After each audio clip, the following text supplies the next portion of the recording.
Hello দর্শক, আসসালামু আলাইকুম। Welcome back to Meghla's kitchen. আজ আমি আপনাদের জন্য নিয়ে এসেছি খুবই মজাদার এবং খুবই ইজি মাশরুম পোলাও রাইস।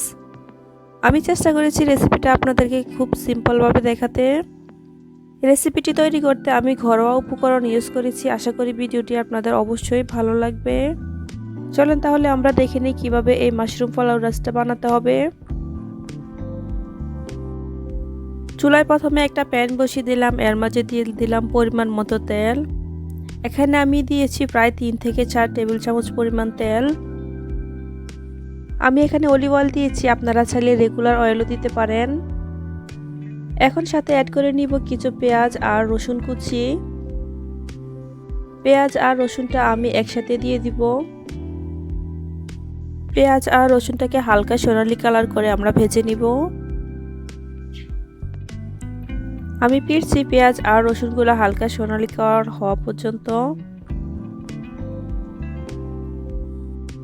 প্রায় 2 থেকে 3 মিনিট ভাজার পর পেঁয়াজ আর রসুনটা হালকা সোনালী একটা কালার চলে এসেছে। এই পর্যায়ে এসে আমরা অ্যাড করে নিব মাশরুম। এখানে মাশরুমগুলোকে আমি পাতলা পাতলা করে কেটে নিয়েছি। আশা করি আপনারা ভিডিওটি দেখেই বুঝে নেবেন। এখন মাশরুমগুলোকে আমি পেঁয়াজ আর রসুনের সাথে একটু ভালোভাবে মিশিয়ে দিলাম। মেশানো হয়ে গেলে এই পর্যায়ে এসে আমরা কিছুটা লবণ অ্যাড করে নিব। এখানে আমি দিয়ে দিচ্ছি স্বাদ মতো লবণ আর দিয়ে দিব কিছুটা মিক্স পাউডার।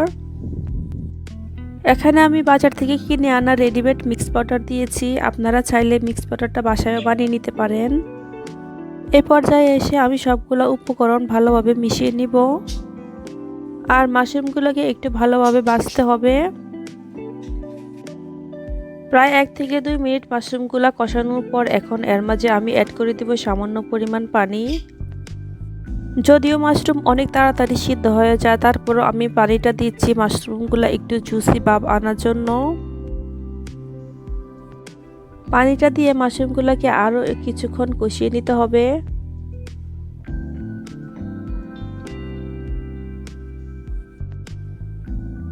আরও 2 থেকে 3 মিনিট কষানোর পর এই পর্যায়ে এসে আমরা অ্যাড করে নিব ইয়েলো পোলাও।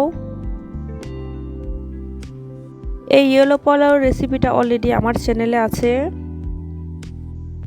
যারা এই ইয়েলো পোলাওটা পছন্দ করেন না তারা অবশ্যই এখানে হোয়াইট পোলাও অ্যাড করা যাবে,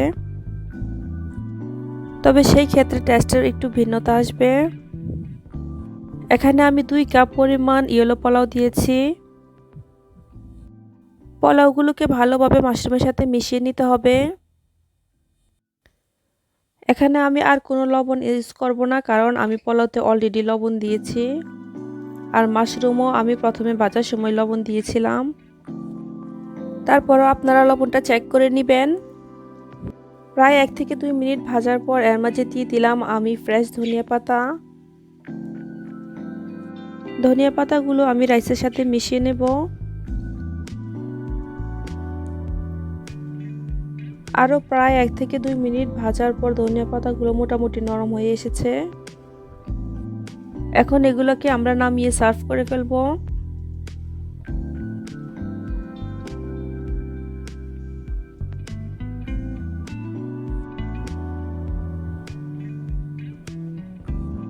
বানানো খুবই সিম্পল এই রেসিপিটি, আশা করি আপনাদের অনেক ভালো লাগবে।